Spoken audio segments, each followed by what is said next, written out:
Episode 1, Prolog, BRAKK. Erem, apa kamu gak apa-apa?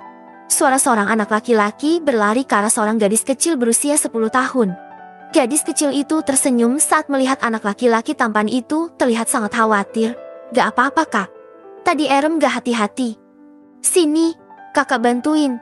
Angga yang merupakan kakak sepupu Erem itu menarik tangan gadis kecil tersebut. Bruk, awww.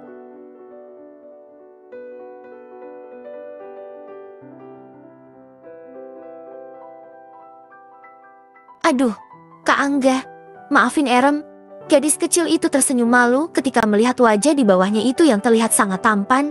Erem, si gadis kecil terpesona oleh ketampanan yang dimiliki sang kakak. Mata Angga berwarna coklat terang, hidung mancung, rambut coklat emas dan warna bibir yang merah alami khas wajah bule Amerika. Karena memang Angga keturunan orang negeri Paman Sam tersebut. Bisakah kamu pindah dari atas tubuhku?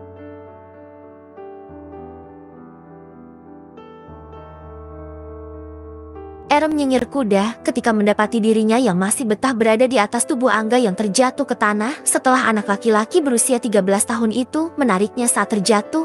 Maaf, Kak. Ucap Erem merasa tidak enak karena membuat baju belakang Angga menjadi kotor. Gak apa-apa. Gimana kakimu? Sakit enggak? Angga berjongkok melihat lutut Erem yang terlihat lecet akibat tergores tanah pada saat terjatuh dari sepedanya.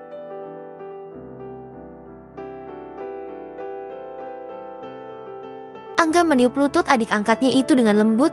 Erem semakin terpesona dengan sikap Angga dan membuatnya ingin memeluk sang kakak. Erem menggeleng cepat. Tidak, Erem, kamu tidak boleh seperti itu.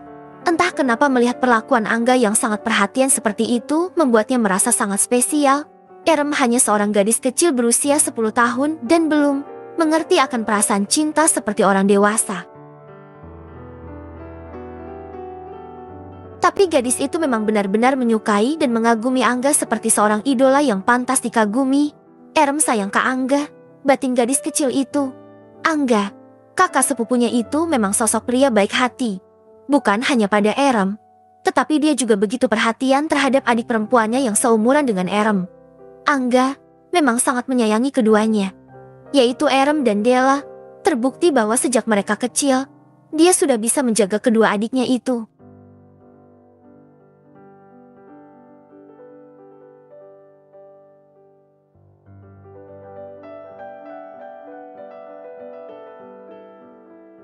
Apa masih sakit? Lamunan Erem kecil buyar ketika Angga bertanya. Gak sakit kok kak. Kan ada Kak Angga yang nolongin Erem. Angga mendongak menatap wajah cantik Erem. Syukurlah, kalau begitu sebaiknya kita pulang. Hari juga sudah semakin sore. Ucap Angga berdiri dan berjalan mengambil sepedanya yang tidak jauh berada dari tempat itu. Untung Della gak ikut. Jadi kakak bisa jagain kamu sepenuhnya. Tapi ternyata kamu jatuh juga. Maaf. Ya Erem. Ucap Alvan merasa bersalah.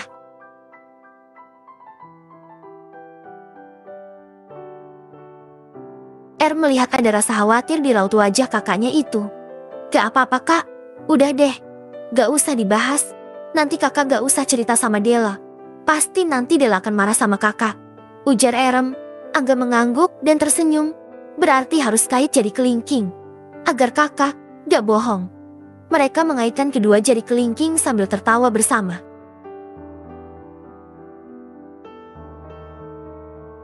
Ya udah, yuk kita pulang.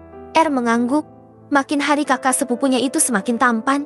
Lihatlah saat ini Angga sudah menginjak dewasa dan memasuki usia remaja.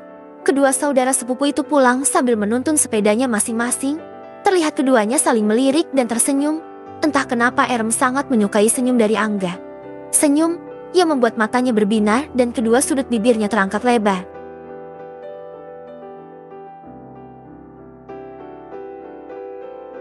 Kak, Erem ingin bisa selalu bersama Kak Angga sampai kapanpun. Erem gak mau terpisah dari kakak. Erem sayang sama kakak dan Della. Bisakah Kak Angga ada untuk Erem dan di samping Erem terus? 5 tahun kemudian, seorang gadis cantik berlari menuju kelas ke-10 IPA 1. Banyak pasang mata melihatnya dengan kagum.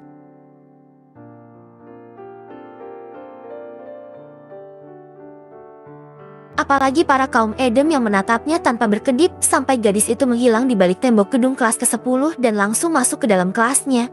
Delle, cantik banget ya. Idola gue banget.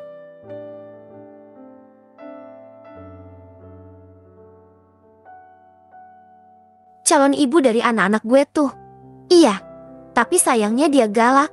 Kalau aku, gak apa-apa galak, asalkan bisa meluluhkan hatinya.